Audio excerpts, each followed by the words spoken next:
Today I'm going to be showing a little bit of a how-to video on how to change the oil on a 23 plus KTM 125 TBI. Pretty sure it's pretty universal for all fuel injected KTM Husqvarna gas 2-strokes, but I'm not sure. It'll at least work for a 23 plus KTM 125 or 150 at least. I do know that. But anyway, so the tools you're going to need here, you're going to need a 13 millimeter socket with a little extension and a ratchet. And then for me, because I don't have the stock fill cap, I have one that takes the socket. I also need a 19 millimeter. And you're going to want to get a couple shop rags and a piece of cardboard and also an 8 millimeter socket for your fill check bolt on the other side here.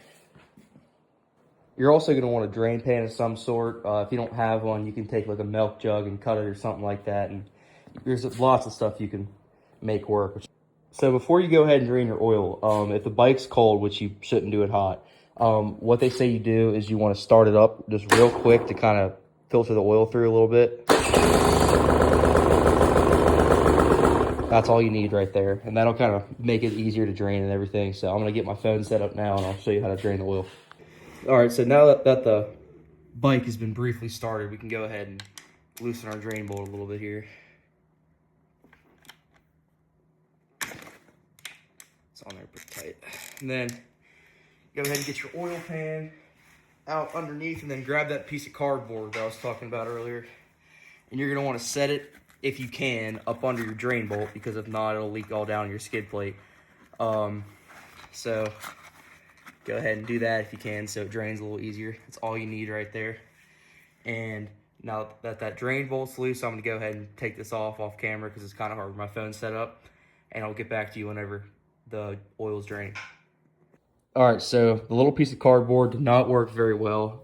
I'd try to maybe find something different or make sure it's in there better, but I missed a lot of the oil, as you can see, and it's I grabbed a little can down there to catch it, and it's draining out there now, but at a very, very weird angle, as you can see. But I also don't have a oil pan small enough to fit in between my stands, so it would help if you had something smaller. But so the oil's all draining out now. You want to wait until there's nothing left dripping. I'll probably pull that cardboard out here in a minute so I can see. But after that, you're going to want to go ahead on your other side, and you're going to want to take this off so that way there's a little bit better ventilation so all the oil drains out. Another little thing too is while you're waiting for your oil to drain, you want to take your drain bolt, and there's a little magnet on the end to catch any metal or debris or anything that got in your oil. And you're going to want to give that a good clean with a little microfiber rag before you go ahead and put it back in. So there it is, all clean. That's what you want it to look like before it goes back in. And you also want to inspect your crush washer here too on your end and make sure, you know, it's not showing any major signs of wear before you put it back in, because you are supposed to replace these every change or every couple changes, but there's not a whole lot of hours on my bike and I've only done it like 2 or 3 times, so I am going to go ahead and reuse this one. But you do want to make sure that it's not too bad because it will leak. All right, now that pretty much all of our oil is out of the bike, I'm going to go ahead and tip it over just a very little bit in case there's any oil left. And as you can see, there is. I'm going to just let it drain on the floor because I already spilled a bunch of it, so I'm already going to have to clean it up anyway. But tilt it a little bit, try to get whatever's oil left out of it, and then get it level again, wait for it all to stop, and then we'll move on to our next step here. All right, so we got our crush washer reinstalled on our drain bolt here, and I'm just going to very gently hand tighten it in, and then I'm going to go ahead and get it torqued down. So hand tight, go ahead and grab my ratchet. You can torque it down to spec. It says it right there. It's 20 Newton meters is what they want it to, but if you just get it snug, it's not going to go anywhere, but that's completely up to you. It's about all as snug as you want it right there. So drain bolt's good. We're going to go ahead and switch to the other side, and we're going to fill it and then check our oil level. So this is the oil I use for my 2024 KTM 125 XC.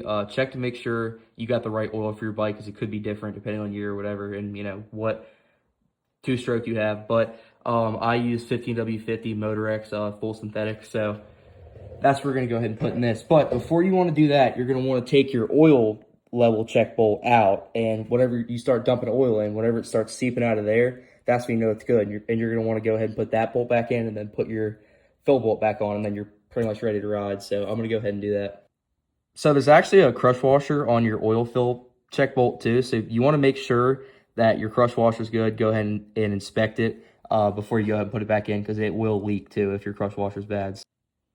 Now we're just going to fill it slowly until that bolt starts to leak. I'll try to show you here. There it is. Now you're going to want to go ahead and put that bolt in quick. I'm going to fill it back up again because I'm trying to show you guys how to do it. But you want to do it till it leaks and then put the bolt in whenever there's a steady flow coming out of it because that's how you know you're full. All right, got that bolt snugged up. Now we're going to go ahead and wipe any excess oil off our case here, skid plate and everything. And then we're going to go ahead and put our fill bolt back in. And then you're pretty much ready to ride. All right, everything on the bike's all tightened back up. My oil mess is cleaned up mostly. So now what I like to do is I just like to start it and let it run for about a minute. And then after that, you're pretty much good to ride. So